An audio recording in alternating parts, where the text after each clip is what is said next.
మీరెప్పుడు ఇలాంటి పచ్చడిని అయితే టేస్ట్ చేసి ఉండరు. Hi welcome to uncle kitchen zone 2024. నేను మీ అంజద్. ఈరోజు వచ్చేసి నోటికి ఎంతో రుచిగా, చాలా ఈజీగా, చాలా టేస్టీగా చేసుకునే పచ్చడి అండి.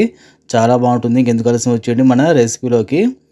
స్టవ్ మీద కడాయి పెట్టేసి ఆ కడాయిలో మీడియం సైజ్ చెంచాతో 3 చెంచాల నూనె అయితే పోస్తున్నానండి. ఈ పచ్చడి అనేది మనకు వేడి వేడి అన్నంలో కానీ సంగటిలో కానీ చాలా బాగుంటుంది. ఇప్పుడు నూనె వేడెక్కిన తర్వాత దీంట్లో ఒక 5 పచ్చిమిరపకాయలు అయితే చిన్న చిన్న ముక్కలు కట్ చేసి వేస్తున్నాను. ఈ పచ్చిమిరపకాయలు అయితే కారంగా ఉంటాయి కాబట్టి నేను కారం తగ్గట్టుగా అయితే తీసుకున్నాను. స్పైస్గా తినే వాళ్ళు అయితే 2 ఎక్కువగా తీసుకోవచ్చు.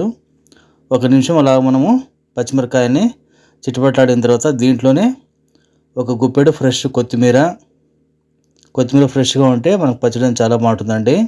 అలాగే ఒక గుప్పెడు కరివేపాకు, ఇది కూడా మనకు ఫ్రెష్గా ఉంటే సేమ్ అదేవిధంగా పచ్చడి బాగుంటుంది. అలాగే ఫ్రెష్ పుదీనా ఒక గుప్పెడు, ఈ 3 వేసి పచ్చివాసన పోయేంత వరకు మనము స్టవ్ని మీడియం ఫ్లేమ్లో పెట్టుకొని ఒక్క 2 నిమిషాలు ఫ్రై చేసుకున్నామంటే దీని పచ్చివాసన అనేది పోయి మనకు మంచి అరోమా ఫ్లేవర్ అయితే వస్తుందండి. ఈ పచ్చడి అయితే నోటికి చాలా బాగుంటుంది. మనకి ఏదైనా తిని బోర్ కొట్టినప్పుడు ఈ పచ్చడి ట్రై చేయండి, సూపర్గా ఉంటుంది. ఇప్పుడు దీన్ని అయితే చల్లడానికి ఒక ప్లేట్ అయితే తీసి పెట్టేద్దాము.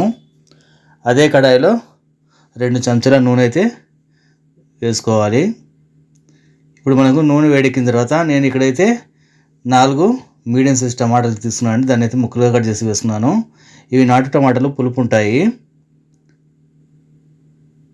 టమాటాలని మనం ఒక 5 నిమిషాలు అయితే స్టవ్ని మీడియం ఫ్లేమ్లో పెట్టుకొని మగ్గించుకోవాలి. టమాటాలు మనకు మగ్గితే పచ్చడి అనేది అంతా టేస్ట్గా వస్తుంది.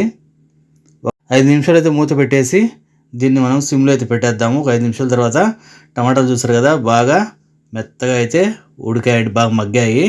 ఇప్పుడు దీన్ని అయితే ఒకసారి బాగా కలుపుకునేసి దీంట్లో కొద్దిగా పసుపు, 1/4 టీ స్పూన్ పసుపు, అలాగే రుచి తగ్గ ఉప్పు వేసుకునేసి ఇంకోసారి అయితే బాగా కలుపుకునేద్దాం మనము. టమాటాలు అయితే ఇంకా బాగా మనకు మెత్తగా జ్యూసీగా అయిపోతాయి. స్టవ్ అనేది ఇప్పుడు నేను మీడియం ఫ్లేమ్లో పెట్టుకున్నాను అండి. మనం వేసిన ఉప్పు పసుపు అంతా టమాటా ముక్కలకు బాగా పట్టేలాగా అయితే మనం కలుపుకుందాం. ఇంకొక 2 నిమిషాలతో మూత పెట్టేద్దాం మనము. 2 నిమిషాల తర్వాత మన టమాటాలు అయితే చూసారు కదా, మనం ఉప్పు వేసాం కదా, ఆ ఉప్పు వేయడం వల్ల బాగా మెత్తగా అయిపోయాయి, సాఫ్ట్గా అయిపోయాయి. ఇంకొకసారి అయితే బాగా కలుపుకునేసి దీన్ని చల్లడానికి అయితే పక్కన పెట్టేద్దాము. ఆ లోపల మనం మీడియం సైజ్ మిక్సీ జార్ తీసుకొని ముందుగానే ఫ్రై చేసి పెట్టిన కొత్తిమీర, పుదీనా, పచ్చిమిరపకాయలు ఉన్నాయి కదా, అవి చల్లారిన తర్వాత మిక్సీ జార్ అయితే వేసుకోవాలి. దీంట్లోనే పులుపు తగ్గట్టుగా చింతపండు అండి, నేనైతే చింతపండు కొద్దిగా వేసాను. ఆల్రెడీగా మనం తీసుకున్న నాటు టమాటాలు కొద్దిగా పులుపుగా ఉంటాయి కాబట్టి చింతపండు అనేది కొద్దిగా వేస్తున్నాను. మనం ఇక్కడ ఫ్రై చేసిన టమాటాలు చల్లారిన తర్వాత ఇవి కూడా మిక్సీలో అయితే వేసుకునేద్దాం నూనెతో పాటు.